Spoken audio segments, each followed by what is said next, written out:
Hello.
Okay, I'm ready whenever you are. All right, thank you everyone for joining. I'll now call to order the regular meeting of the Reno City Planning Commission. Today is Wednesday, September 18th, 2024, and we are at the City of Reno Council Chamber. We'll begin with agenda item 1, the Pledge of Allegiance. Commissioner Draculich, will you please lead us?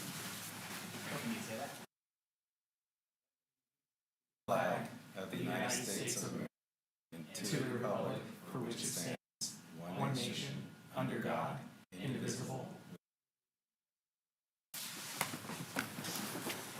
All right, closing agenda item 1 and moving to agenda item 2. Michelle, can we get a roll call, please? Carrie Romeyer. Did you hear me? Carrie? Here. Manny Becerra. Here. Christina Del VR. Here. JD Draculich. Here. Alex Velto is absent. Sylvia Villanueva is absent. Harris Armstrong. Here. We have a quorum. Miss Manny? Oh, okay. Sorry, I didn't catch Manny. Anyway, closing item 2 and moving to item 3, general public comment. This item is for public comment on any action item or any general public comment.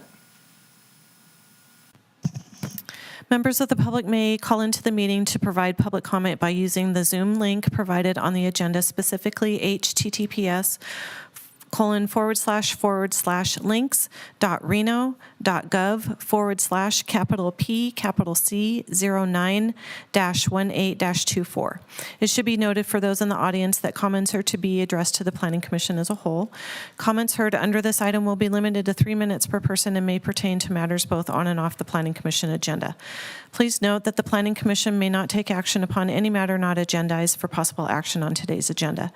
When you are called on for public comment, please state your name for the record and begin speaking. The timer will begin when you say your name, and you will be afforded 3 minutes. If you are in attendance in the Zoom meeting and would like to make a public comment at this time, please raise your hand. Lastly, while in this room, please be respectful. Warnings will be issued by the presiding officer if there is disruptive behavior, and you will be asked to leave chambers if the behavior continues. With that, we did not receive any request to speak forms, no correspondence, and no voicemails received. Thank you. Do we have anyone in the chambers wishing to speak under general public comment? Okay. Please fill out a request to speak form, hand it to Michelle. Sir, you were signed up for a specific item, so we'll call you up at that item unless you want to make public comment now. I'd like to make a public comment now. Okay, go ahead.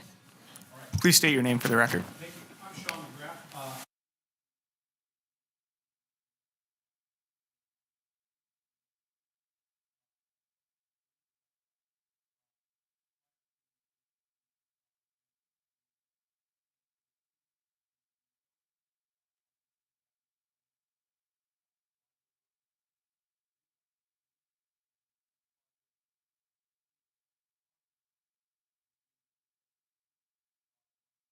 Also included was just the other day when there was an accident with injury and pictures and how they shut down the Dandini and with the police officers at the bottom of the hill and the accident right where they're planning on putting the main access point. That happens quite frequently. Cars drive into the ditch, but the accidents aren't always reported because they're not always injury accidents. I did talk with the Sheriff's Department and ask them about all the closures that happen every winter, and they say those aren't always reported because those are officer-decided decisions that happen at night. So almost every time there's snow, Dandini does get closed at the Sheriff's Department's whim when it's just too snowy. So the idea of bringing in 400 units that will be generating 2,800 traffic things on a hill that gets closed all the time, I don't think it's a good idea. Thank you. Thank you for your comments. Sir, go ahead. You can state your name for the record, but please fill out a request to speak form and turn it in. You did? Okay. I'm Montgomery Turner. I'm sorry, could you please come up to the microphone before you start speaking? Thank you. I'm Montgomery Turner, and I've got the same questions he has. The problem I have is, one is traffic, the blind corner, bad weather, and then the crime. We have a huge problem up there with crime. We do. It's bad, really bad. Nothing is safe. You can't bolt it down bad enough. It'll be torn out. My mailbox is on springs. That's how bad it's been hit so many times. Flooding issues down there at the corner of Dandini and Linicio, they all get flooded every year right there. And I mean bad floods, 4 to 5 feet deep down there. You guys can't do that. The wash going through there is just bad. On the side you guys are putting your roads in, it'll wash it right out. The other thing I have is fire. We got all kinds of stuff going on around there right now that's ready to burn and everything else. We're just terrified of fire right now, real bad. And then the other one I have is noise. I mean, where we live, we have a lot of noise from Dandini and everything else, but this would create a lot more. People are going to start their cars in the middle of the night. They're going to be up there arguing, slamming things. It's going to be noisy up there. The other thing, the shooting range from Washoe County. That shooting range, when they shoot at night, when the officers are qualifying, we thought we were invaded a few times. When they're running flashbangs, the SWAT teams are running flashbangs up there, we thought we were being invaded. We really did. That's going to be a problem for you guys, not us, but you guys. Now, let's talk about the highway they're going to put through there. Anybody talk about that yet? Treated since 1960. I didn't know it when I put my new home in, but they told me when they decide to come through eminent domain, they're going to pound right through there. So there's a freeway going through there, just so you know. Thank you. Have a good day. Thank you for your comments. Do you have anyone else in the chambers wishing to speak under general public comment? Seeing none, we'll close item 3 and move on to item 4, approval of minutes. For possible action, approval of the minutes from the regular City of Reno Planning Commission meeting on September 4th, 2024. Are there any questions, abstentions, or discussion items from the commission on this? Commissioner Draculich, I was not present at that meeting and will be abstaining. Just for the record, I also was not present for the meeting and will be abstaining. I, on the other hand, will make a motion to approve the meeting minutes. Okay, we have a motion. Second. And a second. Oh, sorry, we can go have a vote. Sorry about that, I had a lapse. All those in favor? Aye. Aye. Aye. Oh, motion passes unanimously. For the record, just strike that I voted. I was supposed to abstain, so apologies for that. Okay, closing item 4 and moving on to item 5, public hearings. Any person who has chosen to provide his or her public comment when a public hearing is heard will need to so indicate on a request to speak form provided to the secretary. Alternatively, you may provide your comment when item 3, public comment, is heard at the beginning of the meeting. We'll begin with item 5.1, LDC 25-00001, apartments at Dandini, and we will take a presentation from staff. Good evening, members of the Planning Commission. Waiting for my presentation. There we go. Jeff Foster, Associate Planner for the record, bringing you tonight the first case, LDC 25-00001, apartments at Dandini. This undeveloped 60.5 acre parcel is on the north side of Dandini Boulevard, about 860 feet west of its intersection with Sun Valley Boulevard. And this is east of the Truckee Meadows Community College and the Desert Research Institute. The request is a major site plan review that would allow hillside development, grading resulting in cuts greater than 20 feet and fills greater than 10 feet and disturbance of a major drainage way. The immediate surrounding land uses include undeveloped parcels to the north, south, and west. To the east, you have single-family residences. Also to the north, you have Lois Allen Elementary School and the aforementioned TMCC and DRI to the west. The key issues are compatibility with surrounding land uses, site design, hillside development and grading, major drainage way disturbance, sewer, and traffic and access. The zoning district is mixed-use suburban, which is intended to accommodate a mix of low-intensity auto-oriented uses while supporting the gradual transition of the city's suburban corridors to a mix of higher-intensity residential, retail, commercial, and other employment and service-oriented uses. The master plan land use designation is suburban mixed use, and here are a handful of goals and policies that are supported by and support the proposed project. Regarding the first issue that staff looked at is compatibility with surrounding land uses. The surrounding land uses are mostly undeveloped, as well as residential and educational facilities, including the aforementioned Lois Allen Elementary School indicated here. Primary schools are typically located near residential uses because they are considered complementary land uses. In fact, students could walk to the school via the sidewalk connecting to Sunflower Drive, shown here. The proposed buildings are generally located a significant distance from residential property lines, indicated here. And condition number 5 requires restricted construction hours to further reduce impacts on those single-family homes. Given all of the above, the proposed use is generally compatible with the existing land uses in the area. In terms of site design, the project proposes 402 units in 14 buildings on about 27 acres. 3 distinct areas, A, B, and C, which are situated to work with the topography. The buildings are clustered on portions of the site to promote fire safety, protect drainage ways, and avoid ridgelines and other visually prominent areas, including the rock outcropping between areas A and B, indicated here and shown in the picture at the bottom. Condition number 6 is included to protect the outcropping as it is close to the grading limits for Area B. Potential visual impacts have been minimized through site design, structure location, and architectural treatment, including height limitations and colors consistent with the surrounding environment.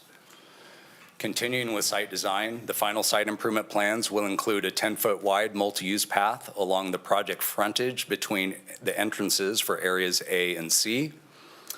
There's a school bus shelter proposed for areas A and B indicated here.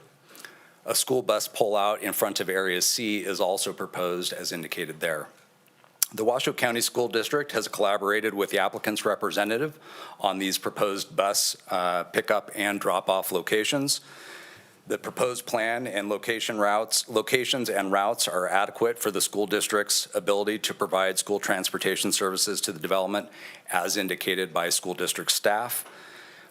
Staff is proposing a new condition number 14 to formalize these requirements, these items, and that memo was provided to Planning Commission yesterday describing that. Regarding hillside development and grading, per code, the project is considered a hillside development as slopes exceed 15% on over 25% of the site.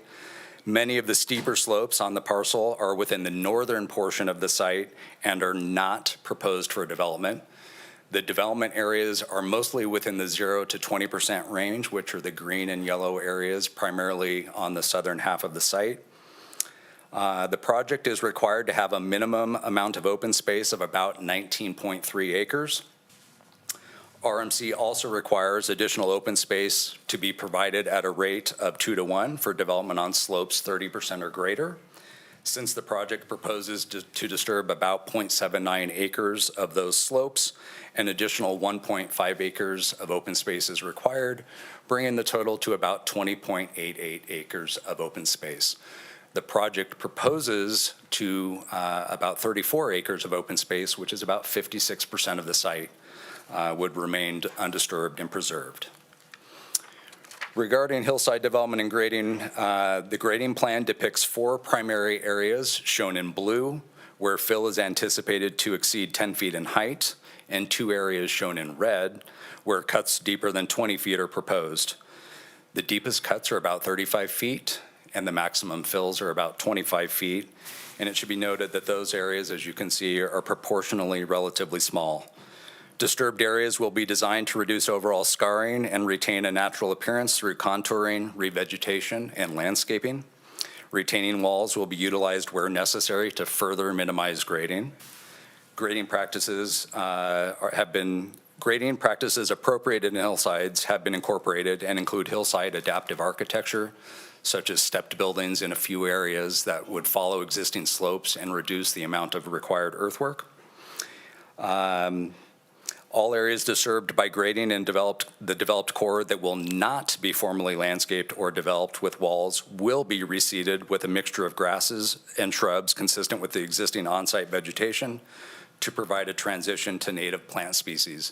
Staff is recommending conditions 7 to 9 to further address enhanced grading techniques, including treatment of slopes, riprap, and noxious weeds to further improve the hillside development. In terms of the major drainage way disturbance, there is one drainage way on the parcel that crosses from west to east in the northern portion of the site and drains approximately 153 acres. You can see it here. It is a natural drainage way except for disturbance from an existing box culvert shown here. The natural drainage way is essentially in a stable condition. There is a new box culvert that is proposed for the required secondary access road. All disturbance associated with the installation of the box culvert will be stabilized and revegetated with native and drought-tolerant species adapted to the project area.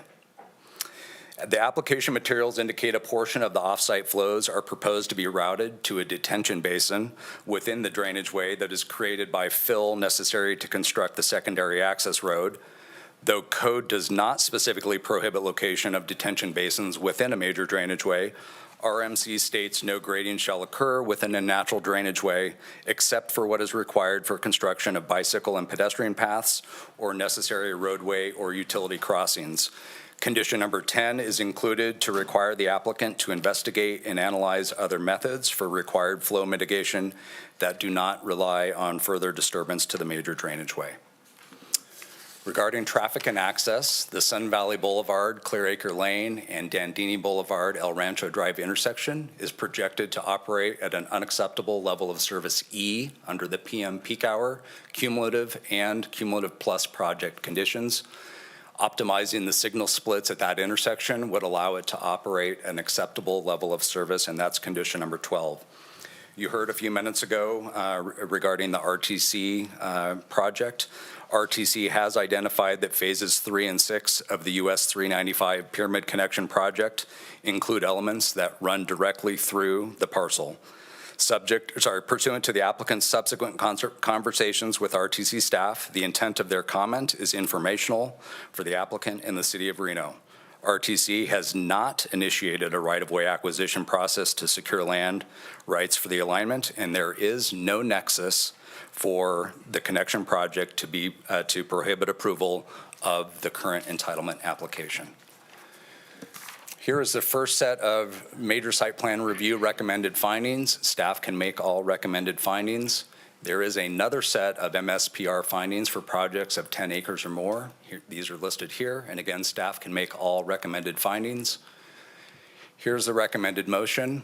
You did receive a memo yesterday outlining 2 proposed condition changes. Condition number 2 is proposed to be changed from 18 months to 24 months to allow the project more time to work on the sewer improvements that are required, and the aforementioned condition number 14 to formalize the school district's improvements. And I'm available for questions. Thank you. Do we have a presentation from the applicant?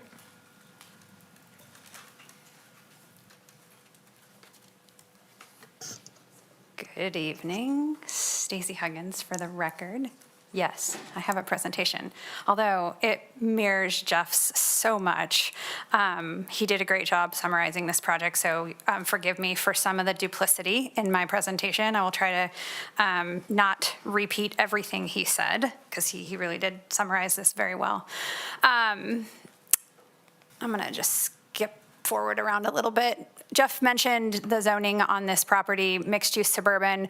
Multifamily apartments are a permitted by right use. So I mentioned that because really if this site were flat, we would probably be able to go straight to building permit for these 402 apartment units on this property. It's not though. As Jeff mentioned, we do trigger hillside development. As you can see on the image on the right, the buildings have been located on this property within the areas that are primarily green. That's the lowest slope category you can be in. Area A, Area B directly north of that, and then Area C is down in the southeast corner of the parcel in the little triangle part. So we really did take a lot of sensitivity to locating the building and keeping the project within those flatter slope areas so that we were not impacting steeper slopes on this property. We're also looking at the major site plan review, as Jeff mentioned, for cuts and fills, and he talked about that, and you can see that same imagery in the bottom left-hand corner of this. And then the major drainage way disturbance, which is also was touched on by staff, that the emergency access crosses the drainage, also an area of fill. So those are the 3 primary requests for this project that we're asking for tonight. I don't know that there's anything on here. The density on this project, again, with 402 units, we're at 14.8. The mixed-use suburban doesn't have a density limit on it. So again, I mentioned the density. We did not maximize the density on this site. We were sensitive to what was happening topographically and environmentally on this site, and that's why you see the project that you do in front of you tonight. Jeff mentioned 27 acres of the parcel are disturbed, 34 acres are undisturbed native, 56%. That's more than half of this site that we are not touching for development. This project will include a clubhouse with a fitness room and a pool and a playground area.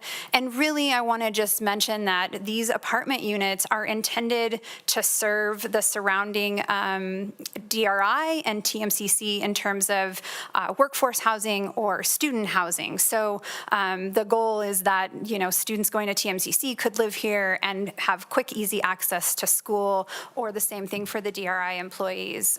So this is a good location. There's not a lot of apartment housing in this general area, so we believe this is an appropriate location for this.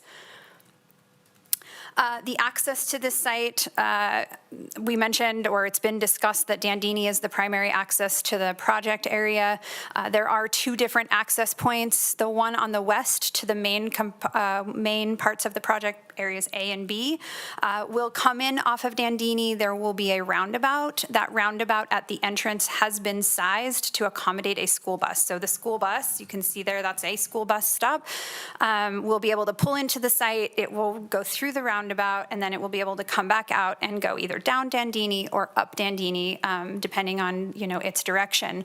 At the area C, there will be another improved bus stop that'll actually be a pull-off with benches, as we agreed upon with the school district early on. We worked very closely with the school district before we finalized this site plan to make sure that they were comfortable with what we were doing on this site for schools.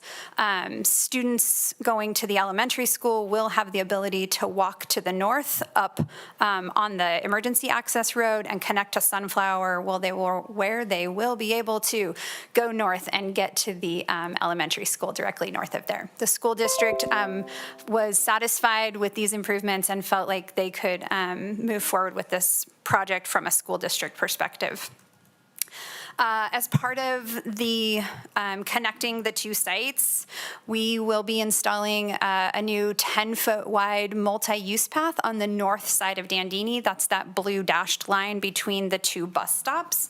That will not only help, you know, students going up or down that area, but also provide connectivity between the two areas. Since really these are two projects, one project, we wanted to provide that pedestrian connectivity. That little road you see in the middle is a utility access road. It's there for Tumwa should they need it for utility access. We talked a little bit about traffic. I want to just mention, you know, for the 400 units, this project, our traffic study was done in April of 2024. So it was done during school times. During the study numbers, or the study approach, the numbers estimated 2,803 ADT would be added to this road. Dandini is a minor arterial. The current numbers from Parr Boulevard, the counts, estimate about 7,000 average daily trips on this portion of the road. So our 2,000 trips that we're adding to it at build out with this project are well below what a minor arterial could accommodate. So I just wanted to mention that. I also want to mention that I know that peak trips are very important, and we look at them in terms of the intersections. So this project, again, at build out, is estimated to generate 205 PM peak trips. We know and have acknowledged that there are some level of service issues at the Sun Valley Dandini intersection in the cumulative and cumulative plus project time period, and we are working with NDOT and RTC to identify a solution and mitigation for those problems. So we don't have that solved yet, but we are working to have a solution for that. And our traffic engineer is here tonight. If you have additional questions, he can certainly get up and talk a little more about the traffic study. The other thing I wanted to mention is that we are required and have agreed to provide a deceleration lane for turns into the areas A and B. So when Dandini is improved for this project, it will include a decel lane coming from the east, turning right into the project. We have also agreed that we will install an eastbound left turn lane off of Dandini to further mitigate for traffic concerns on Dandini and traffic coming down that road. This just points out the area to the north that we are not touching. You can see it's shaded back a little bit. I don't need to repeat that. I think staff did a great job talking about the cuts and fills. Just very quickly, so you can see what we expect these buildings to look like. These are 3-story buildings. They're approximately 34 feet in height. We're gonna see a range of unit sizes, 2, 3, and 4-bedroom units, which is usually not something you see. 4-bedroom units usually bumps people up into a single-family house. So we're looking to offer a unique opportunity here with these units. This is just an example of what the clubhouse will look like. I mentioned that's up in the front at the main entrance of Area A. That concludes my presentation. We have reviewed all the conditions and we agree with them, including the two, the one that was amended. And we appreciate you considering the additional time for that, and then also the one that was added to accommodate Washoe County School District. So if you have any other questions, I'm happy to answer them, or our team is here, we can answer them. Great, thank you. We'll bring it back to the commissioners for disclosures. Commissioner Becerra? Sure. Let's see. I spoke with the adjacent stakeholders, the Washoe County Sheriff's Office, TMCC, a few residents. I read and reviewed materials and spoke with the applicant's representative and the applicant as well. Yes, that's it. Commissioner Draculich, I'm familiar with the site, read and received emails, and the applicant reached out briefly, and we didn't communicate beyond that.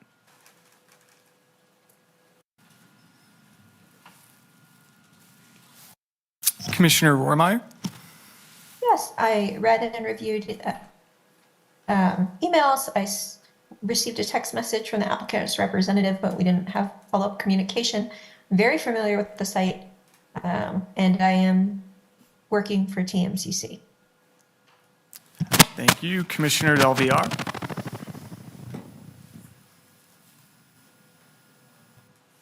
Christina dropped off the call, so she's not currently in the meeting.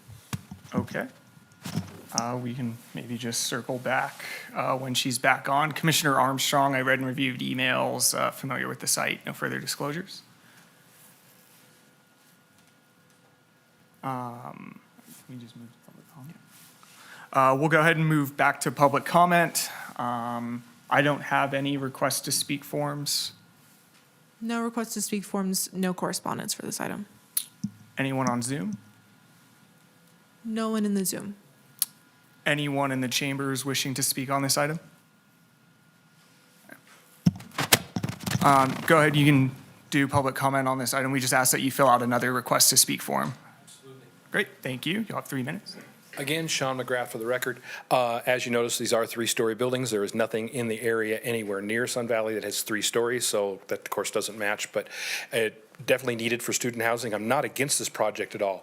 What my problems are, of course, is with the traffic. We are adding 25% more traffic to the road, and supposedly that small arterial can assume it. But again, this does get closed in the winter. I would like to see, as RTC has proposed, extending Raggio Way north, and maybe having the developer help extend that out and have the exits move out towards that way, a safer direction, so it's not on the main arterial. I also am concerned about the the development of that 21 acres, as for when we do have snow, that snow is going to have to run off somewhere, and I'm not sure the Sun Valley storm drains are prepared to take that, all of a sudden, that extra water that's not going to be absorbed into the ground and be pushed into that natural drainage way. I am concerned about that. I think it's great that the development's going to go in for TMCC and DRI, but I do believe that primarily that's on that side of the valley, and that's where they should exit, is up towards that direction. So maybe we should put a road up there and not come directly out into the arterial, but come out onto a side road. I think that would be great. Thank you. Thank you. Mr. Chair, yes. before we take more public comment, I believe Commissioner Del Villar is back on if you want to ask if she has any disclosures. Great, thanks, Mike. Commissioner Del Villar, did you have any disclosures for this item? This is Commissioner Del Villar. I do not have any disclosures. Thank you. Great, thank you. We'll go back to public comment. Yeah, go ahead. Please just remember to fill out a request to speak form.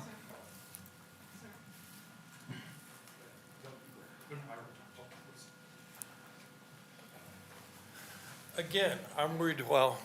Please state your name for the record. Montgomery Turner again. Again, I'm a little worried about the drainage. I'm really worried about the traffic, because I'm going to tell you, I've lived there since 1978. There's been times it's taken me hours to get home, hours. And it's been happening a lot more lately than not. Somebody has an accident on Clearacre, it's done, game over. Dandini's hit. When the freeways are shut down, Dandini's been the main thoroughfare. It's been pretty rough up there. And then again, with the problems we're having up there with people's backyards, what about their privacy and stuff? Anybody think about that yet? Because there's a lot of homes up there that their windows and everything are turned that way, so they have privacy and stuff. So there's a lot of things about that. So that's all I have for tonight. Thank you. Thank you.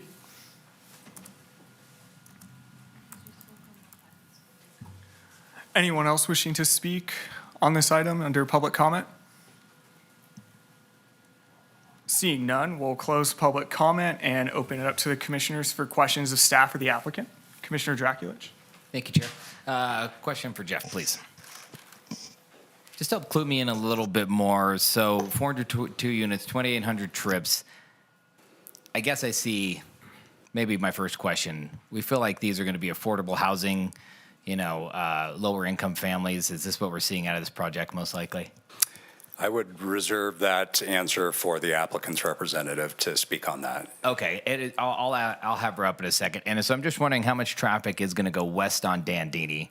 And then obviously my question would be, we've got Allen Elementary. Is that Sunflower as well?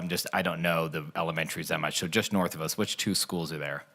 So Lois Allen is directly north, and then I'm not sure what the other. She mentioned Sunflower, and I guess that was. Sunflower is the street that thank you. That the connection to the fire access lane shown on this picture would connect to Sunflower, and the students could walk there to then go to Lois Allen. Thank you very much. Yep. And then the middle school. Which one would that? Which zoning would that be? You know what? I do not remember. What the. Stacy, do you know the schools? You guys can tag team. Sorry to do it to you like that.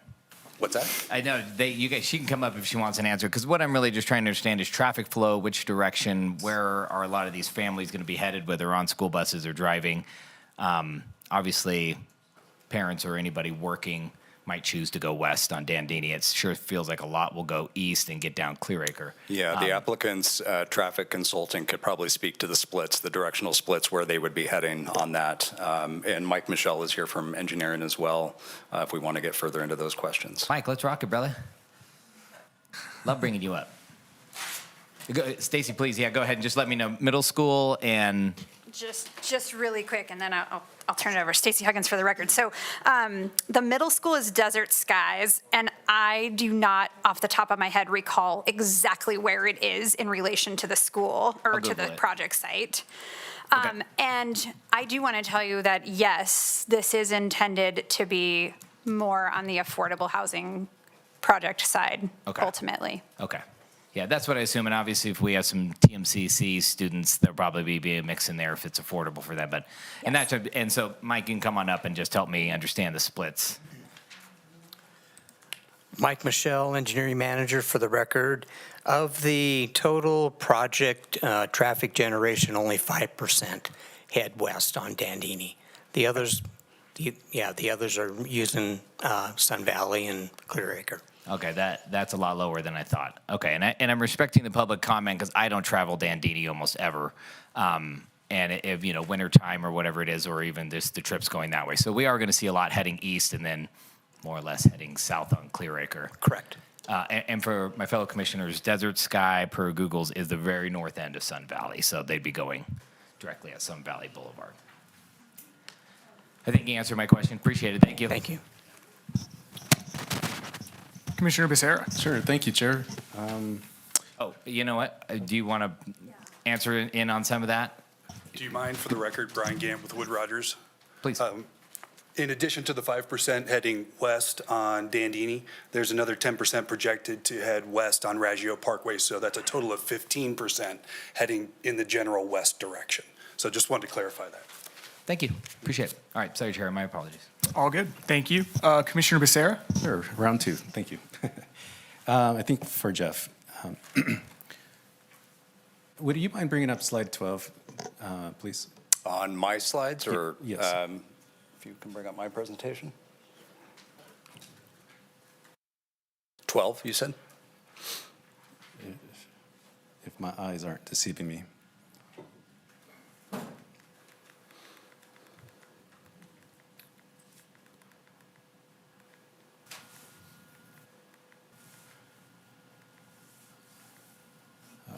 Money.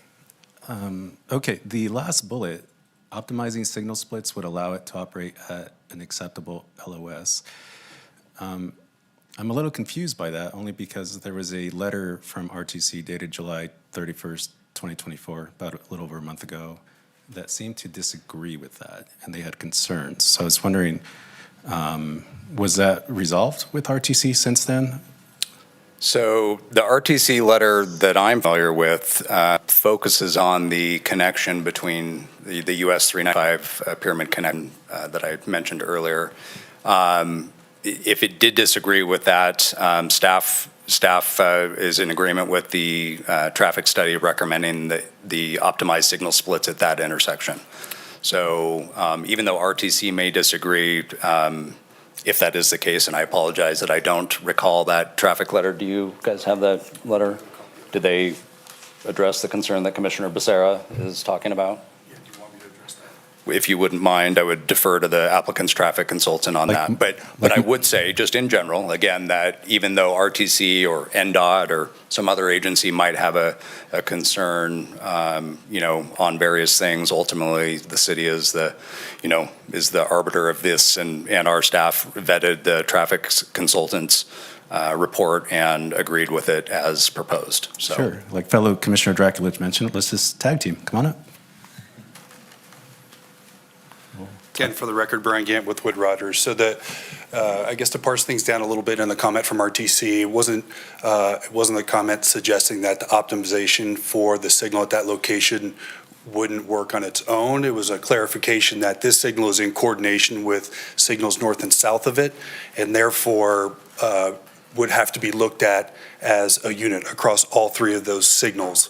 It's kind of a nuance. And that further investigation is required in that from an RTC perspective, and that a mitigation of optimizing this signal from their point of view needs to be further expanded to the signals on either side, because there is that communication element between those signals. Okay, great. Thank you so much. And Chair, if I may just have a follow-up here. Yeah, of course. Just going to kind of continue on this, because we did have some good public comment or feedback for consideration from Mr. Turner and McGrath, so appreciate that. And our illustrious administrator might be able to clarify something here, but I guess for staff, maybe for Jeff, I'm sorry to kind of pull you back in. When we're talking about traffic and congestion, do we look at this solely like in an isolated view with this project, or do we consider other potential projects coming online in the vicinity? And I pitch it that way because I'm aware, and this is where Mike might be able to clarify, of a project at the entrance of Sun Valley that was just green lighted by City Council about 2 weeks ago that would also add to the congestion and probably concerns and safety factors? Sure, fair question, Commissioner Becerra. What I would point out is, as you see at the end of this first bullet, it says that it would operate at unacceptable LOSE in the cumulative and cumulative plus projects. So cumulative is the key word there. Okay. Other projects are, of course, factored into the analysis. So exactly what those other projects are, and specifically whether or not the one that you're referring to was included, I would defer to the traffic consultant. But yes, other projects are considered in the overall scope. Okay, great, thank you. And one last one, I'll pass the baton. Yeah, sure thing. Yeah. This one's going to pivot a little bit, might be for the applicant's representative, if not the, sure, I guess Stacy, if you don't mind. And I think you'll know this one's coming. Do you want to just ask it first and then we'll just Rochambeau to Sure. see? No, just kidding. Yeah, we can do that. I heard a few times that this is kind of geared towards affordable housing, which is fantastic. That it's also kind of geared towards students and staff, or like employees of TMCC, DRI, and so forth. And I know they haven't been engaged because I engaged them today. And so what is the plan there to ensure that there's an actual plan there to engage with them and make this an option for students and staff and so forth? I think, Stacey Huggins, for the record, we appreciate that you've reached out to them. I think that, if this project gets approved, then we can engage them in additional conversations as we continue to move forward with the development project. We obviously want to be good neighbors, right? The developer wants to have those folks living in his project. That's the purpose of it. So I think, we can make a verbal commitment. I don't think it's a condition-worthy type of situation, but I think we can verbally commit to working with them and reaching out to them. I don't personally have that contact information, but I'm certain that, we can ask staff if they can help us get in touch with those folks, and I would be happy to share it with the developer, and then, as they proceed with this project, I'm sure they'll reach out to them. Great, thank you. Commissioner Rohrmeyer, do you have any questions? I'll hold for discussion. Thanks, though. Sure thing, thank you. And Commissioner Del Villar, do you have any questions at this time? Yeah, this is Commissioner Del Villar, and I had a question about, basically, I understand that some of the schools in Ward 4 where I am are a bit impacted, and so I'm just kind of curious as to, and again, if it is sort of slated for not necessarily lower income, but I'm just trying to understand sort of what the enrollment impacts might be around that, and if there's thought around that. And I understand that obviously there's the busing as well that's incorporated into the plan, but just kind of curious as to if that's been taken into consideration, the impact on that. Jeff Foster, Associate Planner for the record. The school district does a very good job when they provide feedback on development applications of identifying impacts on enrollment, and most of the projects that I've seen lately have said no concerns with regard to enrollment impacts, and they did not identify any specific enrollment impacts for this project. Thank you. That was all I had for now. Everybody else has asked similar questions. Thank you. Hey, thank you. Any further questions from the Commissioner? Commissioner Becerra? Thank you so much. Jeff, this one's for you, or the applicant, I guess. We'll see. Oftentimes we get, even for the next item before us, for like the storage unit, for instance, we'll get some input on safety. Sometimes RPD chimes in that things are going to be okay or not, or they recommend security and so forth. Does a project like this also require a similar factor where we consult RPD or the sheriffs to indicate, hey, what's this going to do to the potential crime increase or decrease? So RPD and the sheriff's office may be invited to provide input. There is no requirement to ask them. And what I would submit that you're referring to in general are SEPTED reviews that RPD provides, but they provide that at the request of generally the planner on the project.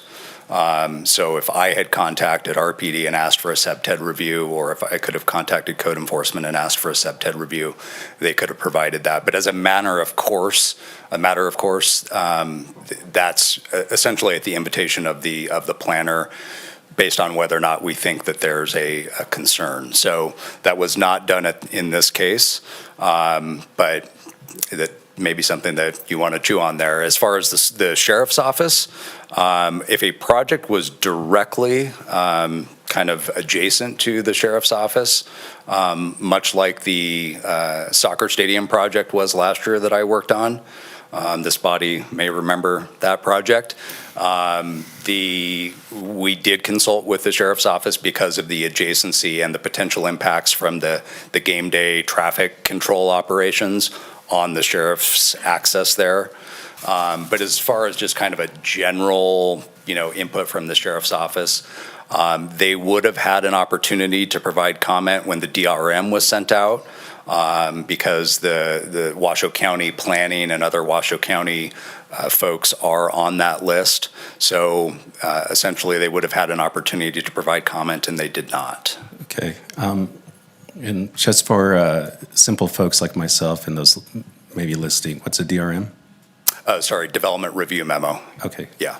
So that's at the very beginning when a project is brought in, when a project is submitted, an application is submitted, we send out a memo at the end of that week to a long list of folks on the DRM that gives them an opportunity, notifies them about the project, much like when RTC or NDOT or any other agency submits comments. It's as a result of seeing the DRM. Great. And I mentioned sheriffs because I believe, like you mentioned with the soccer field at TMCC, right? That's kind of their jurisdiction. That's their main artery, especially since they're the ones patrolling Sun Valley. And I imagine they would be the ones patrolling these proposed apartments, correct? Well, it's in the city's jurisdiction, but I mean, as far as from the planning perspective, as far as the actual patrol, I couldn't speak to that issue. I'm sorry. Oh, it's okay. I just, depending on how this goes this evening, if it does move forward or not, but if hypothetically it did, I would just ask that staff proactively reach out to the sheriffs, because I spoke to them today and they were not aware. And it's easy for those DRMs to get lost in the shuffle. TMCC stated the same thing, and they would have loved to chime in as well, but they didn't know. So just kind of throwing that out there for staff to chew on as well. And the last thing too is that some of the public input we got tonight was that there was concern about the design. And I agree. the design of the apartments look pretty nice, but there's nothing like that there right now too. So when staff says the design, the proposed design fits with the surrounding environment, what is it used to assess that or make that statement? So that characterization was based on a couple of things. One, where the apartments are located on the site, respecting the topography, not standing out on ridge lines. They're trying to tuck them in areas where the height will be masked. Keep in mind that the MS district has an unlimited height allowance as well as an unlimited stories allowance. So the applicant is proposing 3-story apartment buildings, approximately 34 feet in height. They could propose a lot taller buildings theoretically, right? It's what's allowed in the zone. So, but keeping them at 3 stories, respecting the topography, using a color palette that is similar to the surrounding area, the distance from the adjacent residential uses in general, the distance from them between the proposed project and the existing residences to the east. Those are the characteristics that why I characterized it as being consistent with the area. Also understand that the MS zone, again, because of the height allowance, I mean, it is zoned MS. So again, they could have done a lot more. So they were, I think, respected the surrounding area. Okay. And just one last one on that, the gift that keeps on giving to you, Jeff, the soccer field. Since it is kitty corner from this parcel, do the proposed apartments take into account for the soccer stadium lights? No, the soccer stadium's on the other side of the freeway, so it wouldn't be. No, it's not. It's just kitty corner. The soccer stadium? Yeah. Jeff, I believe he's referring to the TMCC soccer stadium, not the one on the other side. Thank you for the clarification. I'm talking about the Battleborn Soccer Complex on the other side of the freeway. So you're asking about the soccer stadium across the street, across Dandini? Literally like Pebble Stroh. And Okay. it has large lights, like pretty much Friday Night Lights style, right? And so, and since it is a little higher, I imagine those lights would probably be shining down on these apartments. And I was just wondering if the design takes into consideration that potential kind of like bright light. Honestly, Commissioner Becerra, that's a great question, and I don't have an answer for it. So perhaps the applicant's representative does, but it's an existing use. I would also say that, that would be in terms of a proposed soccer project, so I'll keep that. Sure.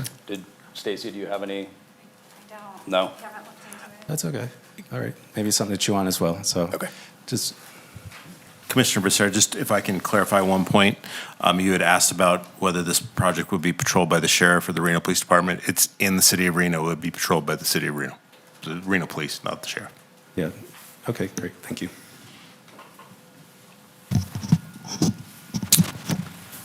No further questions. It looks like for those of us here in person, anyone attending online have follow-up questions?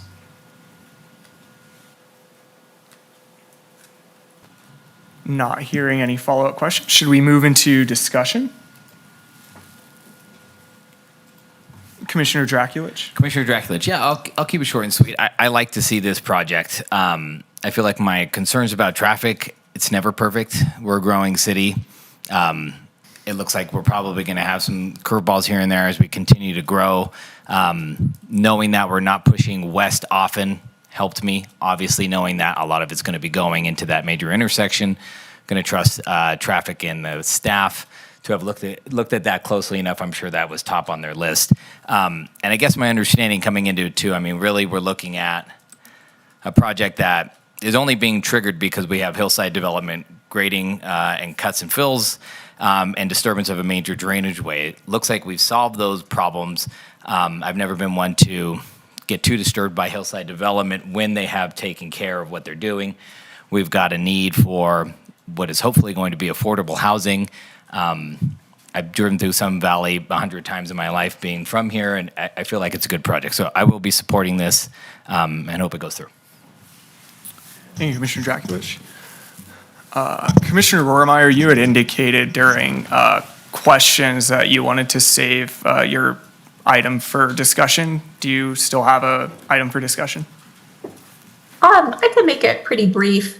I also, along the lines of Commissioner Draculich, feel that, density near an institution, higher education institution specifically, is a really good neighborly fit. I understand and hear the concerns of the neighbors about traffic.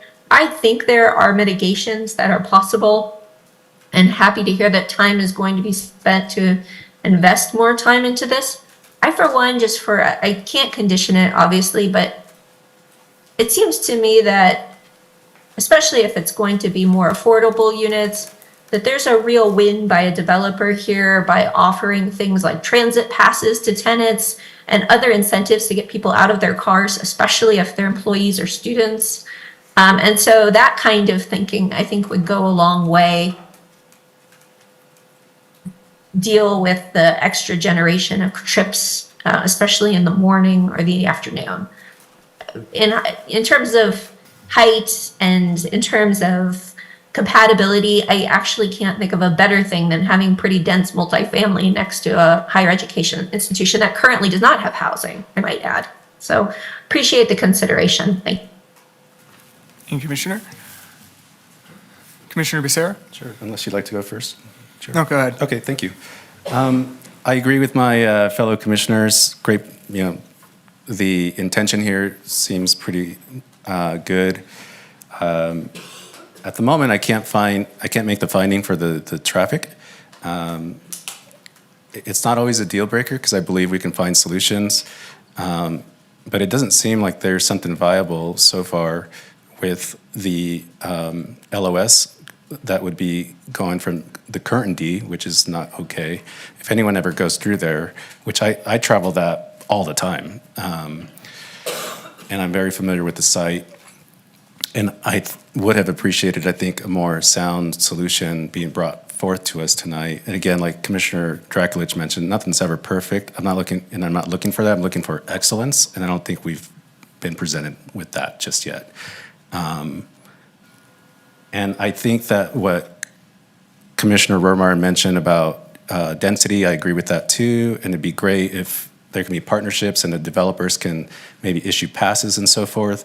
But I think we all know that if it's not written down, it's probably not going to happen. So if that's something that the developer wants to commit to, let's put it into a conditional as part of the conditions. And that way it doesn't get lost in translation.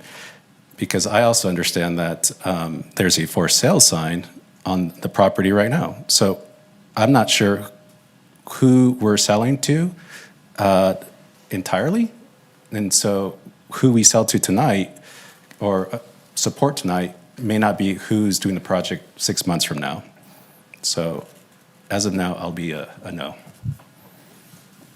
Thank you, Commissioner Becerra. Commissioner Delviar, did you have any items for discussion? Yeah, just sort of to piggyback off of what Commissioner Rohrmeyer and Commissioner Becerra said, I do think it's important to partner with some of these organizations, obviously TMCC, and even if you think about the transportation itself and transportation passes, like how is that potentially going to impact some of the busing, and so along with Commissioner Becerra, at this point, I would probably not approve until, as he mentioned, there's some other conditions put in place around the transportation issues and traffic issues. Thank you, Commissioner Delviar. I'll be brief. I largely concur with Commissioner Draculich, Commissioner Rohrmeyer. I think with respect to the major the major site plan review items that we're supposed to consider, it does comply with that. I appreciate the additional conditions that have been reflected in the staff report, as well as the amendment and the additional condition put forward that we would consider outside of the staff report. I think these are good mitigations. To Commissioner Becerra's point, I do think it is important to write these things down and make sure that we have additional kind of mitigations for when this moves into construction and the like. So I'll be supporting the project. And with that, I don't have any further discussion. Before we move into a motion, is there any further discussion on this? Okay, seeing none, I am happy to entertain a motion. Commissioner Draculich, I'm ready to make a motion. Sure. In the matter of LDC 25-00001, based on compliance with the applicable findings, I move to approve the major site plan review subject to the conditions listed in the staff report with the inclusion of condition 2, or the change to condition 2 and the addition of condition 14, and I can make all the findings. Thank you. We have a motion. Do we have a second? Commissioner Rohrmeyer, second. Okay, we have a motion and a second. I think for this, we will do a roll call vote. Harris Armstrong, Yes? Manny Becerra, No? JD Draculich, Yes. Christina Delviar, No. Carrie Rohrmeyer. Yes. The motion passes. Good luck with your project. And before we close this item, I would like to read the appeal process into the record. Any final action not including recommendations or failure to take action by the Planning Commission may be appealed to the Reno City Council by the applicant, the mayor, or a city council member, or any person who is aggrieved by the action or inaction. An appeal, together with fees, must be filed with the city clerk within 10 business days, starting on the day after written notice of the action is filed with the city clerk. With that, we will close item 5.1 and move to item 5.2. LDC 24-00032, Cold Springs RV Storage, and we will take a presentation from staff.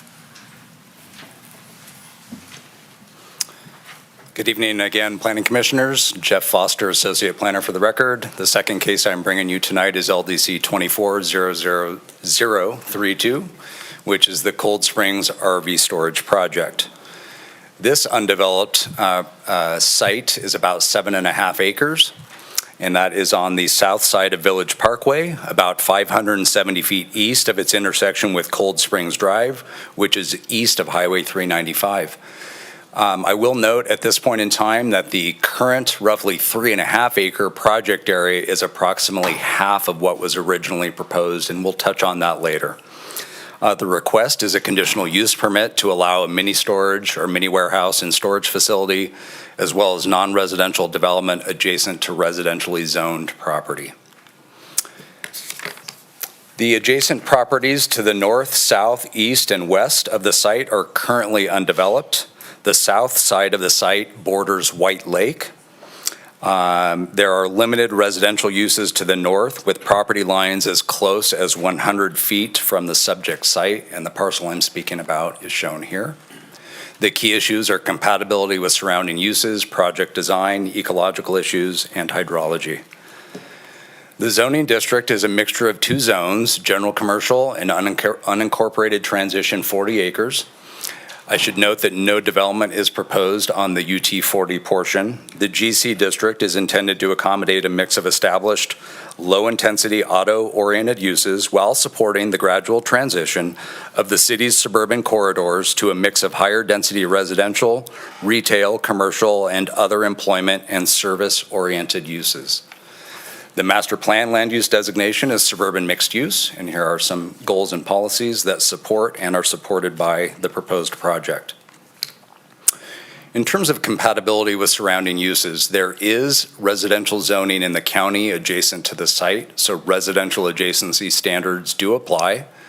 The proposed use is limited to the eastern half of the site, as you can see here, and that's away from the county residential zoning. The project is proposing standard hours of operation, and staff felt it was important to actually formalize that, and that's condition number 5. And also with standard restricted construction hours due to residential adjacency, condition number 6, that should help to reduce potential impacts on the residences in the area. In terms of the project design, there are 2 buildings with 41 storage units totaling roughly 23,000 square feet, 102 covered RV spaces, and 14 uncovered storage spaces interior to the site, shown here. There is no RV dump station or sanitary sewage collection proposed, and staff felt it was important to formalize that in condition number 7. The project proposes a sensitive lighting design approach. Light fixtures will be shielded and no lights will be allowed to shine toward adjacent properties. The interior security and directional lighting will be placed on the buildings. No light poles are proposed. The entry and exit areas will be lit for security and safe vehicle movement with light fixtures directed into the site. Most nearby houses sit at an elevation comparable to or slightly above the finished project. The nearest house is about 370 feet from the subject property line, with a peak height of approximately 19 feet for the buildings, which is comparable to a single-family residential building. These buildings will be visible from the houses, but will not obstruct the skyline. Solid fencing and landscape screening is required for the covered RV storage spaces not screened by the building, per condition number 9, shown in the area here. And given the proximity of the site to residential uses and zoning, the applicant has agreed to comply with the more restrictive neighborhood commercial signage regulations, and that's condition number 10. In terms of ecological issues, the U.S. Fish and Wildlife Service National Wetlands Inventory has identified the southern portion of the subject site, effectively all of White Lake, as a wetland area. code says that there shall be no net loss of wetlands, stream environments, playas, stream-fed riparian, and non-404 wetlands. Condition number 12 requires a wetland delineation study to actually determine whether or not there are any wetlands in the area and preclude impacts to those wetlands. Also, in order to avoid impacts on the White Lake Playa and to define the limits of the proposed development, the project proposes to not encroach within 50 feet of the ordinary high water mark shown here, and the 50-foot buffer is shown by the dash line there, and that's condition number 13. In terms of hydrology, FEMA has designated this area as flood zone AE, which is a high-risk flood hazard, a 1% annual chance of flooding. Final plans shall demonstrate that there is no decrease in the flood storage capacity in White Lake. As is typical in the North Valleys, the project is subject to a 1.3 to 1 cut-fill stormwater mitigation ratio. Stormwater retention will be provided through excavation and expansion of the existing White Lake Playa limits. And a FEMA-approved application for a conditional letter of map revision is required, condition 14, and a subsequent letter of map revision, condition number 15, to remove these portions of the site from the AE flood zone designation. Here are the recommended findings for a conditional use permit. Staff can make all the recommended findings, and here's the recommended motion. I'm available for questions. Thank you. Do we have a presentation from the applicant?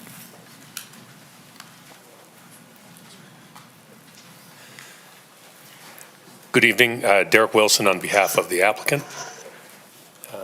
I have a presentation coming up, but Jeff, as usual, did a very thorough job, so I think a lot of my stuff's going to be redundant, so I'll do my best to keep it moving.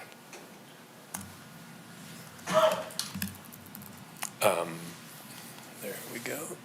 So there you see the site. As Jeff mentioned, we're only going to be using slightly less than half of the site.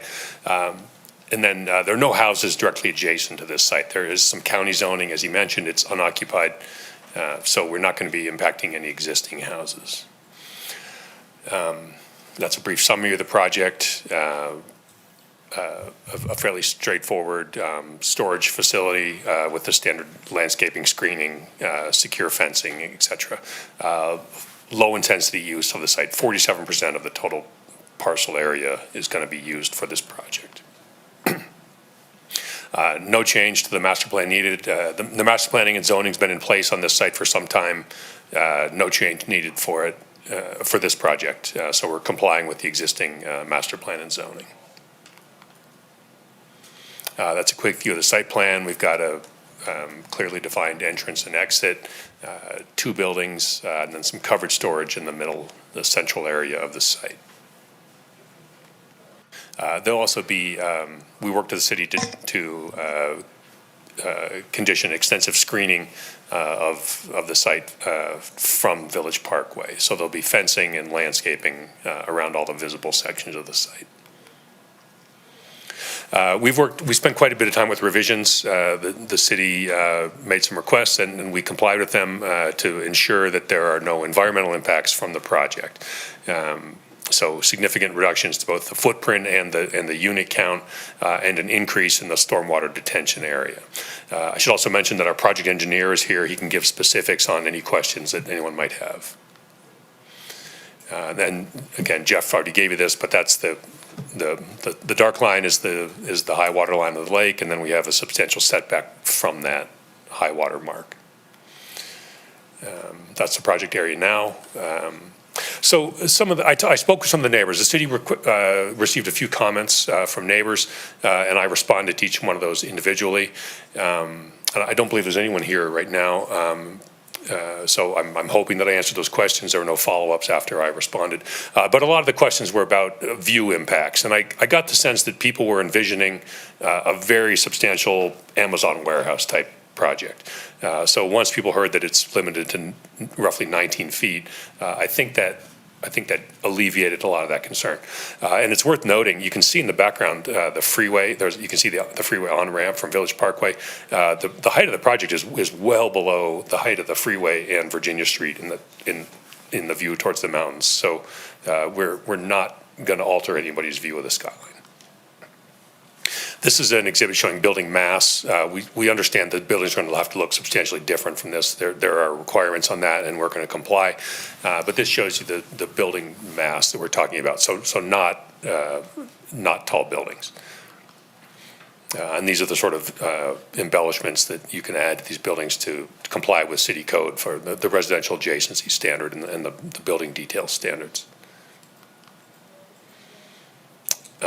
And I'd say one last important point is there's a need for storage facilities in the area. A project like this allows people to store RVs near where they're going to be used. There's a lot of recreational use going north on 395. This location is near the freeway. It's easy access. You don't have to go through a neighborhood to get there. And it's on the way to where people want to recreate anyway. So I think it's a compatible layout in terms of that sort of use. So that's all I've got. I'll be happy to elaborate. And again, our engineer's here if there are specific questions. Great, thank you. We will bring it back to the commissioners for disclosures. Commissioner Draculich, please start us off. I am familiar with the site. No other disclosures. Commissioner Becerra, same disclosure as Commissioner Draculich. Commissioner Rohrmeyer, no disclosures. Commissioner Del Villar, no disclosures. Commissioner Armstrong, no disclosures. We'll now move on to public comment. I have one request to speak form, but before getting to that, do we have anyone wishing to speak via Zoom? No one in Zoom. Thank you. I have a request to speak form from Dayla Gibson. Hello, my name is Dayla Gibson. I'm a 45-year resident of Cold Springs. I'm in opposition of this project. I appreciate some of the mitigating factors that they've taken for blight. We are one of the few, or really we're the last valley that has any sort of dark skies at all. And this would definitely bring in it will hinder the dark skies in that area with light pollution. The White Lake is a focal point of our valley, unlike some of the other valleys that have water masses. It really is a focal point, and this would, I think, be a blight. And I also have concerns about how it was, how the public was notified in the area. I only just yesterday saw the public notice posted, and the notice doesn't seem to have been up very long. So I'm not sure if people who are really impacted by it with the view have been notified about it. So that is a concern I have. And while I understand a statement was just made that there aren't storage facilities, there is RVs for storage facilities within 5 miles of that site. So it's not like it is a desert of storage facilities. There are a plethora of storage facilities in the North Valleys. And I also just want to say, just because something could be worse and isn't, doesn't mean it's good. So that was, I just really want to make sure that that is stated. And I just kind of feel that, as with a lot of things that happen in the North Valleys, it's always a concern for me that the decisions are being made from people who don't live in that community and don't understand the aesthetics of the valley for those of us who have been residents and are residents, and that's important. So thank you for your time. Thank you. Do we have anyone else in the chambers wishing to speak on this item? Seeing none, we'll close public comment and bring it back to the commissioners for questions of staff or the applicant. Commissioner Armstrong, just for reference, we did receive public comment that was forwarded to the commission and entered into the record. Understood. Thank you. Commissioner Becerra? Sure. Thank you, Chair. I guess for staff, I guess, Jeff, it's the Jeff show tonight. Probably about 6 months ago or so, sometime in the last year, we had a project before us directly across from this parcel. I think it was a zone amendment. And part of that project committed to doing like a walkway, if you recall, as part of the design. And is there something like that for the public to access to kind of have continuity around this region? Or is that separate and not related? Are you speaking about the White Lake zone change Yes. application that Grace brought forward? Yes. Okay. My understanding, I'm not intimately familiar with that project, but from what I recall in general, that there is a proposed path along the White Lake frontage or in the rear of the project, effectively. Don't think that was right across from this, though. I think that was further around White Lake, maybe. Oh, okay. Yeah. Okay. I'm just trying to think of continuity in the design. Yeah, this is not directly contiguous to that. Though I will point out that there is sidewalk proposed along the frontage, correct? Yes. So, Okay. yeah. I think that's it for now. I just wanted to echo the public input that we got that we, you know, I don't want to disagree, agree, but I do want to just, I guess, elevate that. One thing we do see before us quite regularly is storage units. So there's a lot. And agree that dark skies are important, and we should do all that we can to try to preserve that. And so I was wondering what consideration was given to that, if any, in this region for that. So the consideration that was given really is reflective of the proposed site lighting. So one, again, the residential adjacency standards do apply.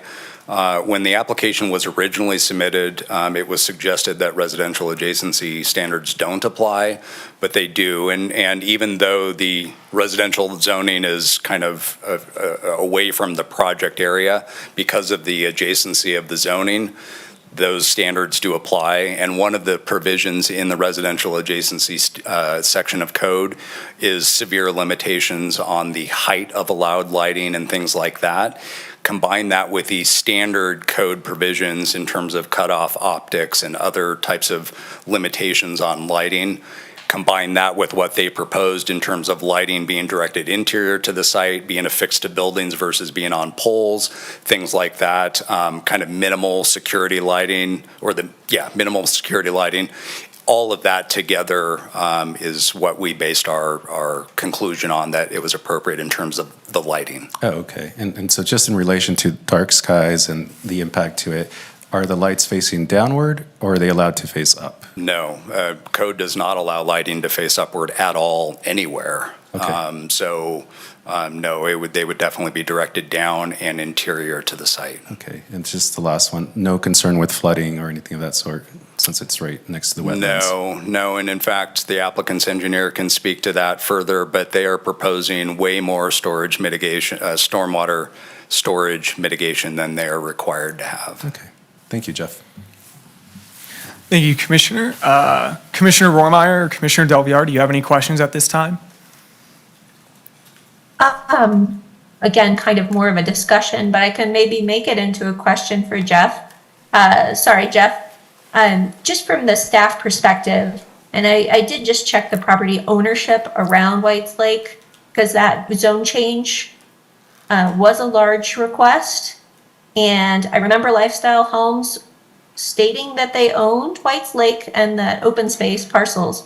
If it's found that there can be a path, or just even doesn't have to be a paved path, but on the lake side, it can be below the flood line, can we please condition this project to include, so there would be continuity for that neighborhood to have full access around the lake? That's a real amenity for a community. Is that something staff can look into? We certainly can. Derek, it looks like there's some discussion behind me, Commissioner Rohrmeyer, that may reflect that. But yeah, that is something that we could certainly condition if it is found that. Do you guys have any? Sure. We don't have any difficulty with that from a design standpoint. I know some property owners have sleepless nights over liability issues about that, but I would say if Lifestyle Homes can work out something that works for them, we'd be happy to go along with that. Thank you both. I think that would be a really good amenity to see. Thank you. Commissioner Del Villar, did you have any questions? Not at this time. Thank you. Sure, thank you. Commissioner Draculich? Kind of discussion and off of Carrie. Carrie, help me out too, and I wasn't visualizing. So Lakeside, we're talking about that pathway, not on the highway side, but around what's on the side of the residential. Sorry if I didn't catch that. Thank you.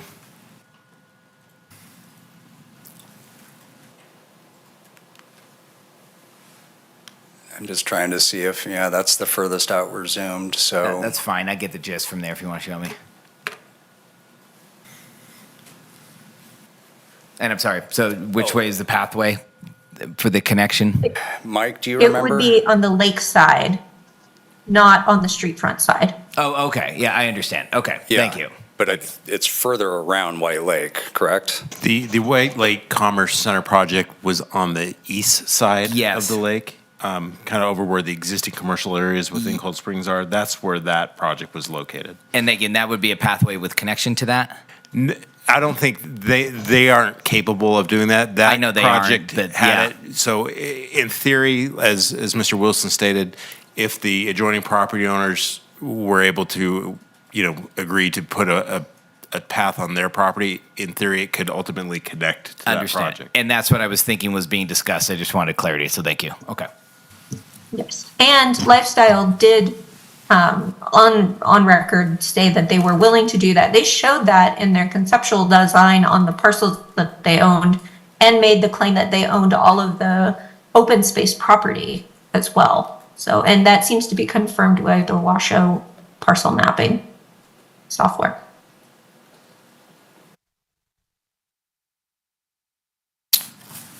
Any further questions, or should we move into discussion? Seeing no further questions, I'll move it into discussion. Commissioner Draculich. I'm in support of the project, and ultimately, I agree that my first thought was with what public comment stated. Cold Springs is a unique area. I've been there, I can't even count how many times. And really, all you really have is border town to the west, and the rest is residential with different sized lots and new homes being built. But then I also remembered that community is changing. I've heard from members in there being on this commission that they would like more services. And I do like storage units. If there's a demand for that, I think a lot of people who live in that area will probably fill that demand, so it's a great service, so they're not traveling further. Then also I remembered that project and helped me with my memory 6 months ago, or maybe it was a year ago, with the project on the other side of the lake that's commercial.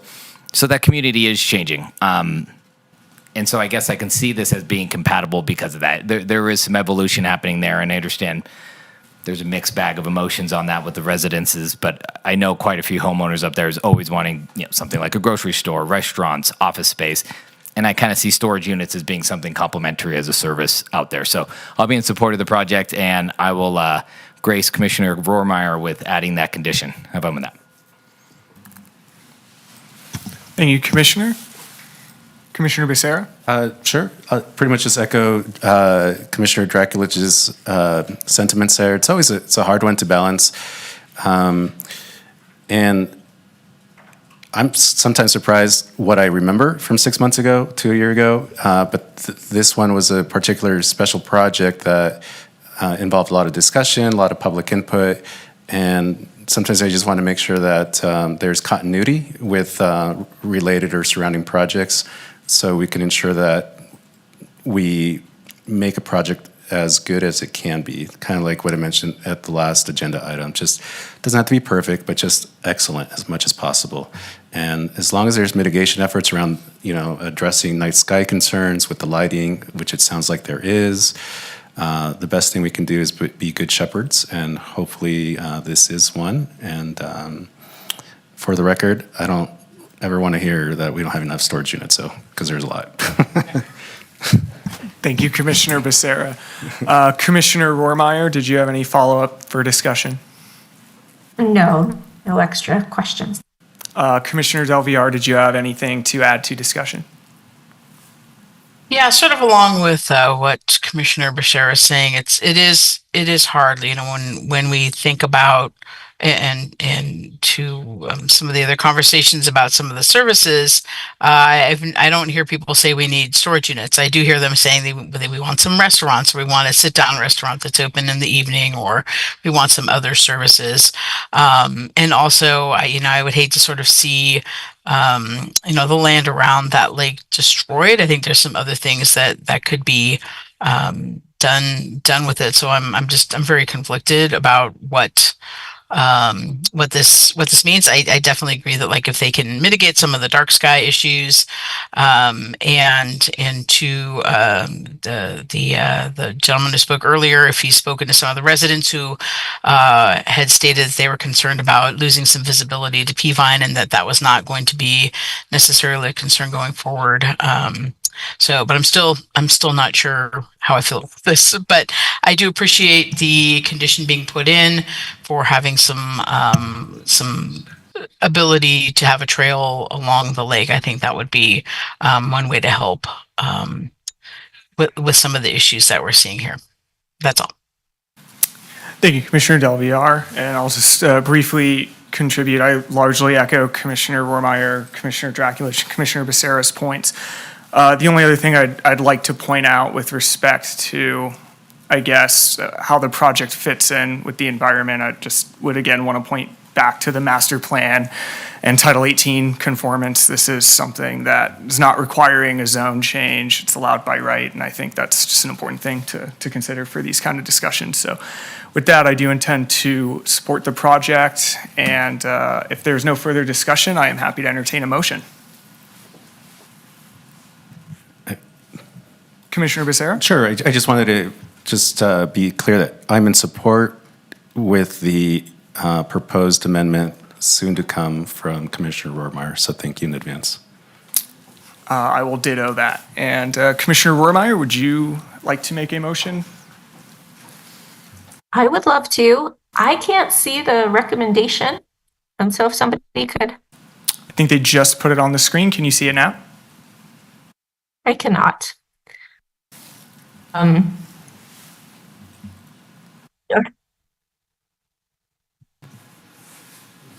Here we go. In the matter of case LDC 24-0032, based upon compliance with the applicable findings, I move to approve the conditional use permit, subject to the conditions listed in the staff report, with the addition of a condition requiring a pedestrian path on the lake side of the property.